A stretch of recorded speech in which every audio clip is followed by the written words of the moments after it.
Hello guys, नमस्ते and welcome back to my channel. ये video बहुत बहुत इंपॉर्टेंट है, specially for first year BPO students. Specially क्या स्पेसिफिकली उनके लिए ये वीडियो है। तो ये वीडियो सारे बच्चे जो फर्स्ट ईयर बीपीओ में हैं वो बच्चे ध्यान से देखेंगे।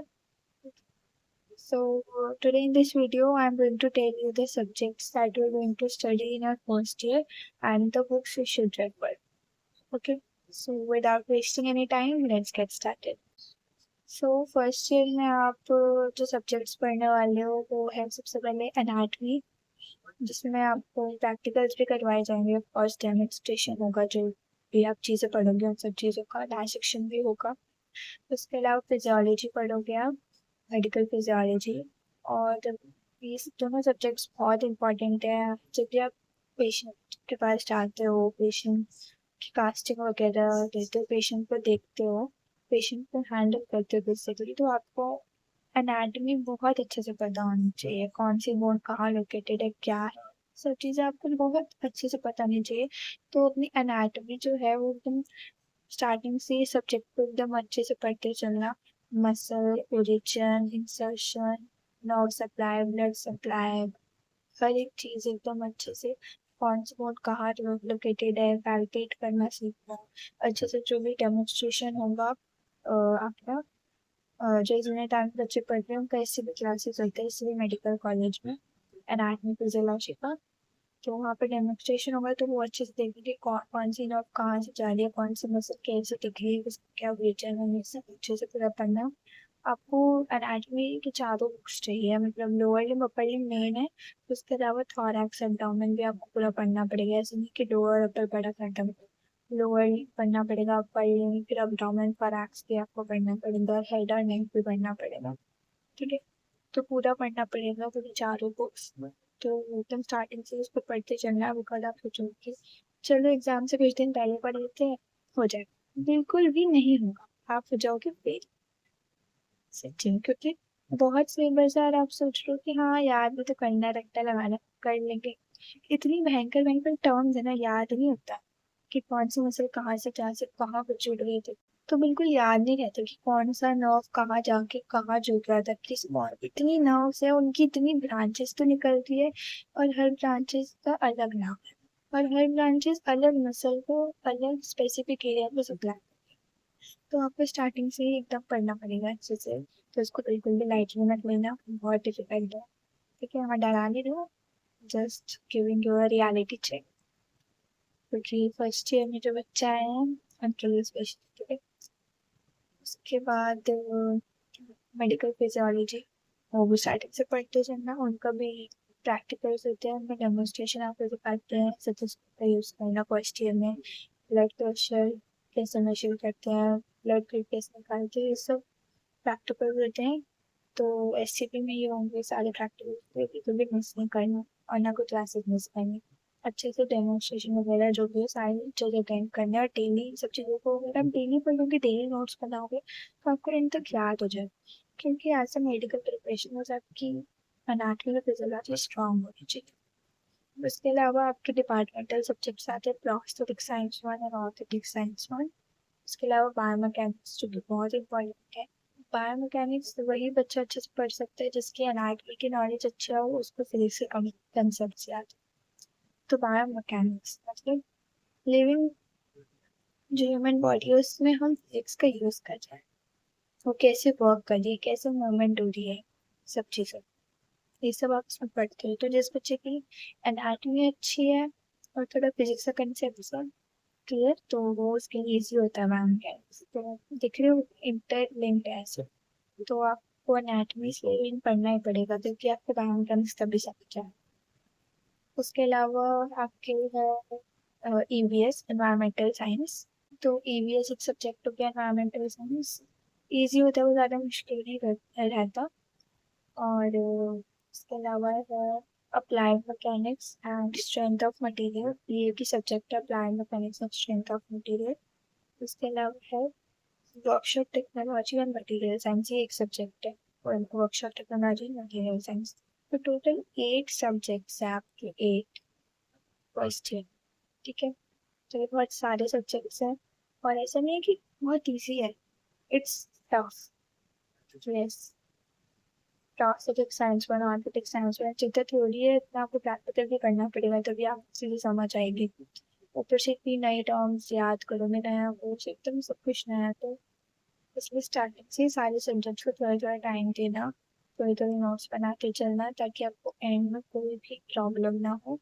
आपके दिमाग में एक माइंड मैप रहेगा कि हाँ ये मैंने पढ़ रखा है, ऐसा ना हो कि एकदम ही नया लग रहा है कि लास्ट में एग्जाम के दिन खोल रहे हैं कॉपी और सोचो कि क्या है सब्जेक्ट ही कौन सा समझ नहीं आ रहा, तो ऐसे बिल्कुल नहीं करनी। तो ये टोटल आपके 8 सब्जेक्ट्स हो गए, anatomy, physiology, prosthetic science one, orthotic science one, biomechanics, workshop technology and material science, applied mechanics and strength of materials, and EBS, जिसमें से आपके प्रैक्टिकल्स होते हैं prosthetic science one के और orthotic science one के। ठीक है, तो आपको थ्योरी में अलग पास होना होता है, प्रैक्टिकल्स में आपको अलग पास होना। तो क्लिनिकल्स भी आपको अटेंड करना पड़ेगा और आपको क्लासेस भी अटेंड करनी पड़ेगी। ठीक है, एक अच्छा पीएनओ बनने। सो बुक्स आपको कौन सी पढ़नी है, मतलब कौन सी चाहिए आपको बुक्स, तो प्रोस्थेटिक साइंस वन और ऑर्थोटिक साइंस वन जो है ये सब तो टीचर्स ही बहुत अच्छे से पढ़ाते हैं, नोट्स प्रोवाइड करते हैं, तो आपको बुक्स की जरूरत नहीं होती। हाँ, बट फर्स्ट ईयर के लिए और इन सारे दोनों सब्जेक्ट्स को बहुत अच्छे से समझने के लिए बुक है Atlas of prosthetics and Atlas of orthotics. ये दोनों बुक्स हैं, परचेज मत करने लग जाना है दोनों, बिल्कुल परचेज नहीं करनी है, क्योंकि इसका प्राइस एक्सट्रीम लेवल हाई है, 25,000, तभी उससे भी ऊपर 30,000 तक है पर book.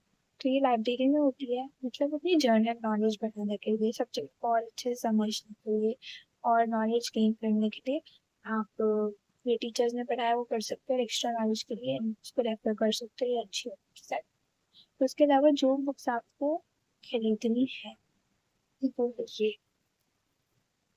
Joint structure and function by सीन ऑर्किन, ये वाली जो बुक है बायोमैकेनिक्स के लिए है ये। इसमें ये बहुत अच्छी बुक लगाई है, लाइक मतलब इसमें कंसेप्ट बहुत अच्छा दे रखा है विद डायग्राम्स, और इसका लैंग्वेज भी बहुत ईजी है, तो वो बच्चे के लिए बुक बेस्ट है। तो ये आप खरीद लेना, या फिर कोई परचेज नहीं कर सकता है तो इसका पीडीएफ है, पीडीएफ आपको मिल जाएगा, अगर आपको चाहिए तो आपको मैं कुछ करना होगा भेज दूँगी। इसके अलावा आप लाइब्रेरी में, आपकी यूनिवर्सिटी की लाइब्रेरी में ये बुक्स होती है, सारी बुक्स होती है, प्रोस्थेटिक ऑर्गेनिक्स की और भी बहुत सारी बुक्स होती है जिसको आप रेफर कर सकते हो, सिर्फ जनरल नॉलेज वगैरह के लिए या फिर कुछ नया सीखने के लिए। ठीक है, क्योंकि फर्स्ट ईयर में बहुत एक्साइटमेंट रहती है ना। बाकी जो बुक आपको मेनली चाहिए एग्जाम पर्पज के लिए और अच्छे से पढ़ने के लिए बायोमैकेनिक्स का मैं ये बता रही, तो वो ये वाली पिक, ये वाला बुक आप लाइब्रेरी से ले सकते हो या फिर खरीद सकते हो, ज़्यादा महंगी भी नहीं है ये बुक। और मतलब फिर आप पीडीएफ से भी कर सकते हो, तो इसका लैंग्वेज बहुत अच्छा है और कंसेप्ट भी आपको आसानी से समझ आ जाएगा। पर टीचर्स जो पढ़ाते हैं वो बेसिकली ये वाला लैंग्वेज यूज़ करते हैं, तो एग्जाम बेस्ट है और आपके कंसेप्ट क्लियर करने के लिए सबसे बेस्ट। तो बायोमैकेनिक्स का ये बुक। उसके बाद एनाटॉमी की बुक, एनाटॉमी के लिए ये वाला बुक बेटी चारसिया का, lower limb, upper limb, head neck, सारा जो भी है सब, ये भी खरीदना मत, आई विल नॉट प्रेफर आप खरीदो, आप अपनी लाइब्रेरी से पढ़ सकते हो, वहाँ से इशू करा के ले आओ, थोड़ा सा पढ़ लो और जब आपका हो जाए तो रिटर्न कर दो, लाइब्रेरी में जाके पढ़ो, नोट्स बनाओ और आ जाओ, है ना। क्योंकि आपको थोड़ा बुक की तो कुछ ज़रूरत नहीं है, आपको मेन सेक्शंस में से पढ़ने हैं जो भी आपके सिलेबस में है, तो वो पढ़ो, लाइब्रेरी में जाके अच्छे से नोट्स बनाओ, क्योंकि बुक से तो कोई पढ़ने वाला है नहीं अंडरलाइन कर करके, और वो बेवकूफ़ी करनी भी है। हमें स्पेसिफिक टू द पॉइंट पढ़ना है, और पर पढ़ना हमें सब है, ठीक है, कुछ चीज़ें छोड़नी नहीं है, कोई टॉपिक छोड़ना नहीं है, पढ़ना सब है, but specific to the point पढ़ना है और अच्छे से पूरा पढ़ना है, ठीक है, डायग्राम वगैरह सब अच्छे से, तो लाइब्रेरी में जाके पढ़ो या फिर वहाँ से इशू करा के रूम पे आके पढ़ो, तो खरीदने की जरूरत नहीं है, फालतू में पैसे वेस्ट करने। हाँ बट आप खरीद भी सकते हो, ऐसा नहीं कि बिल्कुल मत खरीदो, खरीदना तो सिर्फ लोअर लिम्ब पर अपर लिम्ब खरीदना अगर किसी का मन हो खरीदने का, क्योंकि आगे भी ये ऑफकोर्स काम आने वाली है, और अगर हम मास्टर्स करेंगे तो भी ये काम ही आएगी ऑफकोर्स मास्टर्स के एग्ज़ाम के लिए। तो आप खरीदोगे तो सिर्फ लोअर बराबर ही खरीदना, बाकी जो हेड नेक वाला जो पार्ट है उनको हमें इतना नहीं चाहिए, उसका सिलेबस थोड़ा कम है, बट ऐसे नहीं कि चाहिए नहीं पढ़ना वो भी, बट थोड़ा कम पढ़ना है as compare to lower and upper as per the syllabus. तो वो आप लाइब्रेरी से इशू करवा सकते हो, बाकी ये भी आप लाइब्रेरी से इशू करवा सकते हो। जो टॉपिक पढ़ाया जा रहा है जाओ लाइब्रेरी में, वो टॉपिक निकालो, पढ़ो, डायग्राम बनाओ, नोट बनाओ, और उसको इम्पैक्ट रिवाइज करो। ऐसे करोगे तो होता रहेगा आराम से, ठीक है। फिर मेडिकल फिजियोलॉजी की आप बारी बारी एक तो बुक्स होती है, ये वाली बुक ले सकते हो, ठीक है। ये वाली बुक का जो लैंग्वेज है ना वो थोड़ा सा डिफिकल्ट है, प्रेफर किया संगुलिंगम, जो ये वाला पिक्चर में आपको दिख रहा है बुक संगुलिंगम, वो वाला ले सकते हो। लेना मत, ये भी मैं प्रेफर करूंगी कि लाइब्रेरी में तो होता ही है। थोड़ा आपको पढ़ना है, जाओ टॉपिक जो पढ़ाया वो निकालो, पढ़ो, अच्छे से जो डायग्राम ड्रा करो, अच्छे से नोट्स बनाओ, थोड़ा चैट जीपीटी का यूज करो, देन बन गए आपके नोट्स एकदम परफेक्ट, और इसको आके डिवाइड डिवाइस कर लो। तो ये बुक्स है आपको जो चाहिए। उसके अलावा बाकी जो टीचर्स वगैरह होते हैं वो आपको बताएंगे कुछ अलग से books, तो आप वो रेफर कर सकते हो, और जब की लाइब्रेरी में दे रखी है वो आप रेफर कर सकते हो। तो यही सब है, ऐसा कुछ है नहीं। अप्लाइड मैकेनिक्स वगैरह वर्कशॉप टेक्नोलॉजी का भी बुक्स है, बट वो टीचर्स वगैरह नोट्स प्रोवाइड करते हैं तो उनसे ही हो जाता है। तो वे कुछ मटीरियल साइंस वगैरह का बुक्स बताते हैं तो वो भी रेफर कर सकते हैं, बाकी नोट्स वगैरह से वो हो जाता है, ठीक है। तो यही है गाइस, अच्छे से पढ़ना, बिकॉज 8 सब्जेक्ट्स पास होना बहुत टफ है। और ऐसा भी नहीं है कि आपके सेमेस्टर है कि 4 4 सब्जेक्ट डिवाइड हो गया, आपको एक साथ एग्जाम देना 8 सब्जेक्ट का, तो it's quite difficult to pass all of them.